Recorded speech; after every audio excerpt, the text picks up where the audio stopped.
Hello guys, welcome back to my YouTube channel. आप सभी का मेरे चैनल पर स्वागत है। और आज है तीज की पूजा। आप सभी को हरतालिका तीज की हार्दिक शुभकामनाएं, स्पेशली फॉर वुमेन क्योंकि ये औरतों की पूजा है, इस वजह से कह रहे हैं। तो चलिए देखिए, मैं यहाँ पर अपने पूजा की तैयारी कर ली हूँ। और यहाँ पे ना मतलब चौकी बिछा करके और उसमें शंकर पार्वती जी की फ़ोटो रख ली है और उनका मंडप बना लिया। और यहाँ मेरे दोनों लड्डू गोपाल हैं। एक हम मेरे लड्डू गोपाल हैं, मेरे वाले, और एक घर के लड्डू गोपाल। तो दोनों को मैं यहाँ पे बैठा ली हूँ और बस अपना पूजा स्टार्ट करते हैं अब हम। तो देखिए, यहाँ पे सबसे पहले मैं एक कलश रख ली हूँ। उस कलश में अक्षत, सुपारी और एक सिक्का डाल करके फिर उस पर 5 या 7 पत्ते वाला कहते हैं आम का पत्ता रख करके और उसमें नारियल रख दिए हैं। तो ये हमारा कलश तैयार हो गया। उसमें फिर हम कलावा बांधेंगे और सिंदूर से स्वास्तिक बनाएंगे। सारी चीज़ें रिकॉर्ड नहीं, मतलब छोटी छोटी चीज़ें रिकॉर्ड नहीं कर रहे हैं, हम बोल दे रहे हैं क्योंकि बहुत ज़्यादा बड़ा वीडियो बन जा रहा था। जितना बड़ा वीडियो बनता है ना, लोग बोर होने लगते हैं इस वजह से। और फिर आप यहाँ तो हम लोग की यूपी साइड में ऐसे ही पूजा करते हैं, बहुत जगह तो अलग अलग तरीके से पूजा करते हैं। आप लोगों की साइड कौन कौन कहाँ से ये वीडियो देख रहा है, प्लीज़ मेरे इस वीडियो के कमेंट सेक्शन में कमेंट कर दीजिएगा और बताइएगा कि आप लोगों के साइड कैसा पूजा होता है। तो बस मेरा यहाँ पे पूजा स्टार्ट हो गया और हम कलावा बांध दिए हैं। एक तो निराजल उपवास रहता है ना, तो बिल्कुल भी मतलब अजीब ही लगता है, शरीर बड़ा एकदम सुस्त सुस्त सा लग रहा था। और देखिए, यहीं मैं कलावा से ना थोड़ा थोड़ा लड्डू गोपाल को अपने दोनों लोगों को पहना दे रही हूँ। वस्त्र के तौर पे कहते हैं कि रख देते हैं, तो बस वही मैं कर रही थी। हम कहा जब इनको भी बैठाई हूँ तो इनका भी पूजा कर देती हूँ। तो बस यहाँ पे मेरा पूजा स्टार्ट ही हो गया है। तो सारा तैयारी कर ली थी मैं, सब कुछ पहले ही ले आ करके सजा के रख ली हूँ। एक साइड फल, फिर वो श्रृंगार का सामान पार्वती जी का, और फिर पूजा का सारा सामान। और यहाँ मैं थोड़ा सा अक्षत ले ली हूँ, हाथ में फूल, क्योंकि कहते हैं कि कोई भी पूजा में सबसे पहले धरती माता की पूजा की जाती है। तो पहले मैं उनको मतलब याद करके और फिर उनको पुष्प और अक्षत चढ़ा करके उनको प्रणाम करूँगी। उसके बाद मेरा पूजा स्टार्ट होगा। तो अब बस मेरा यहाँ पे पूजा स्टार्ट ही हो रहा है। फिर उसके बाद पान, मतलब ये मेरे घर का पान है, घर में मेरे बेल है पान का। फिर उसमें सुपारी, इस सुपारी में मुझे सब बड़ी वाली सुपारी थी, जिसमें मुझे समझ में नहीं आ रहा था उल्टा कौन है सीधा कौन है। इस वजह से थोड़ा अलट पलट के देखने लगे, इसलिए वो समझ में नहीं आ रहा था। शायद काफ़ी पुराना दे दिया था। जो भी हो, पूजा में तो जो मिलेगा मार्केट में वही लेके आएगा ना। तो बस वही चढ़ा दिए और फिर उनको मतलब गणेश गौरी के पे रख दिए हैं।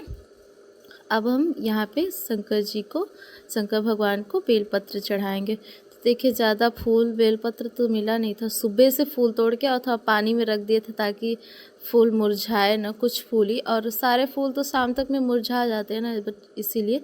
और ज़्यादा बेलपत्र मेरे पास था नहीं, क्योंकि और बेलपत्र मंदिर में ये हो गया। तो फिर भी 7 बेलपत्र हो गया था, हो गया 7 5 जितना हो अपने पास चढ़ा दो आप लोग भी। तो मैं भी वैसे बेलपत्र चढ़ा दी हूँ। उसके बाद सब भगवान को फूल वूल चढ़ा दूँगी।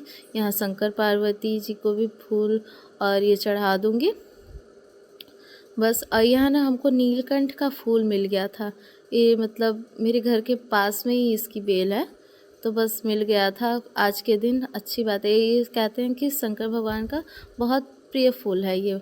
तो बस मिल गया था, तो और क्या चाहिए, बस इतने में ही काम चलाया। ज़्यादा फूल नहीं, थोड़े बहुत फूल बहुत हो जाते हैं पूजा के लिए। तो बस अब मेरा यहाँ पर फूल वूल चढ़ाना हो गया। और यहाँ ना मेरी सिया इतना ज़्यादा रो रही थी ना पूजा में, मतलब आने के लिए सारा ना सामान वो बिखेर रही थी, इसलिए तो चिड़चिड़ कर रही थी। और फिर यहाँ पे देखिए, मैं सिंदूर सबसे पहले कलश को लगाई हूँ। 7 बार हम लोग में टीकते हैं। और फिर यहाँ मैं पार्वती जी को 7 बार सिंदूर लगा दूँगी, देखिए। और उसके बाद फिर यही सिंदूर अपने मांग में लगा लेना चाहिए, या फिर आँचल ओचल में पोंछ दीजिए। तो हम तो ऐसे ही करते हैं, जो बचता है वो हाथ में अपने मांग में ही भर लेते हैं। तो बस उसके बाद ये ना मेरा शादी का सिंदूरा नहीं है, शादी का सिंदूरा ना हम ले आना भूल गए, मेरे घर पे ही रखा हुआ है। और ये इस समय ना हम अपने मायके में हैं, तो हम ले आना भूल गए थे। तो एक लकड़ी का सिंदूरा रखा हुआ था, तो मैं ख़रीद के सिंदूर ले आई थी, तो उसी में डाल दी थी साफ सिंदूर। तो बस हो गया। वैसे भी कहते हैं कि सिंदूर कभी जूठा नहीं होता है। तो हो गया। अब यहाँ पे देखिए मैं भगवान को फल उल चढ़ाऊँगी। यहाँ पहले लड्डू गोपाल के दोनों का अलग अलग भोग लगा देती हूँ, उसके बाद फिर शंकर पार्वती जी को भी चढ़ा दूँगी। थोड़ा सा ना वो रो रही थी ना, तो मेरा दिमाग इसमें कम लग रहा था, पता नहीं क्यों। रोने लगती है ना तो हमको कुछ अच्छा ही नहीं लगता है। फिर उसके बाद बहन लेकर के सिया को चली गई थी बाहर घूमने अपना, तो वो चुप हो गई थी। और यहाँ मैं देखिए मगदल का लड्डू मिला था, तो वही चढ़ा दिए हैं भगवान को। और कौन सा, बस सारे मार्केट की मिठाई तो सब मिलावटी वाले, अब जो था जो मार्केट से मिल गया वही ले आकर के चढ़ा दिए हैं। और यहाँ पे देखिए इसे हम लोग ना तीज के दिन ना अखंड जोत जलाते, कहते हैं कि पूरी रात। और सच में ना ये मेरा पूरी रात ये दिया जला था। अभी तो मैं इसमें थोड़ा तेल भरी हूँ, उसके बाद जब मतलब मेरा पूजा कंप्लीट हो जाता है ना, इसमें पूरा भर देते हैं। कम से कम इसमें ना काफ़ी बड़ा ये दिया है, इसमें वीडियो में थोड़ा छोटा दिख रहा है लेकिन काफ़ी बड़ा दिया था। और पूरी रात मतलब कि ना मेरा ये 4:30-5 बजे तक ना एकदम हल्का हल्का जल रहा था ये दिया। तो मेरा पूरी रात एक ही बार भरे थे इसमें तेल, और मेरा पूरी रात ये जल गया था दिया। तो अब यहाँ देखिए पार्वती जी को मैं अपने श्रृंगार के सामान से बिंदी, मेहंदी, चूड़ी, ये सब कुछ मतलब इनको चढ़ा दूँगी। यही हम लोग के यहाँ तो यही श्रृंगार का सामान, साड़ी, बिछुआ, जो भी आप दे सकते हो। कुछ नहीं है तो 5 ही श्रृंगार का सामान, कोई ज़रूरी नहीं, जिसकी जैसी श्रद्धा, जिनके पास जैसा हो वैसा चढ़ा सकते हैं वो, कोई ज़रूरी नहीं है। भगवान ये नहीं दिखते कि किनके पास कितना है, हमको मिल जाता है। अब जब से शादी हुई तब से तो हो जाता है व्यवस्था, तो बस चढ़ा देते हैं। भगवान करे ऐसे ही मिलता रहे, तो उनको ऐसे ही चढ़ाते रहें। तो बस देखिए मेरा यहाँ पे एक और मतलब रखा हुआ है ना, वो मम्मी का श्रृंगार का सामान हम ही सजा दिए थे, तो वो भी चढ़ा दिए। उनकी तबीयत ठीक नहीं थी तो वो पूजा में नहीं बैठी थी, तो बस थोड़ी देर के लिए फिर ना जब कथा सुनना था तो बैठी थी। और देखिए यहाँ मैं दिया जला दी हूँ, और उसके बाद ना यहाँ अगरबत्ती जला। देखिए आप मतलब अगरबत्ती ना वैसे पूजा में जलाना नहीं चाहिए, लेकिन ये अगरबत्ती ना मेरे यहाँ मतलब घर से शक्तिपीठ से ही अगरबत्ती आता है। तो इस अगरबत्ती में ना बाँस नहीं है, वो कांसे की लकड़ी लगी हुई है, कांस की, कोई घास कहते हैं ना, मतलब एक प्रकार का घास होता है, उसी की लकड़ी थी। तो फिर ये वाली अगरबत्ती हमारे घर में जलता है, एकदम धूप की तरह रहता है। तो बस अब यहाँ पे हम लोग तीज व्रत कथा सुनने बैठ गए हैं अखंड जोत जला करके। और यहाँ पर बस हम और मम्मी, मतलब कथा के टाइम पे मम्मी बैठ गई थी, बोली कि कथा के टाइम बैठ जाते हैं 10 मिनट। और ज़्यादा उनकी तबीयत ठीक थी नहीं, इस वजह से हम भी मना कर दी कि बस बैठी लेटी रहो, देखते रहो, पूजा हो गया।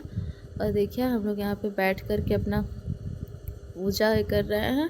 अब भगवान को मतलब अक्षत हाथ में, अक्षत फूल लेकर के कहते हैं कि कोई भी व्रत कथा सुनना चाहिए, तो बस वही सुनने बैठे हैं वह।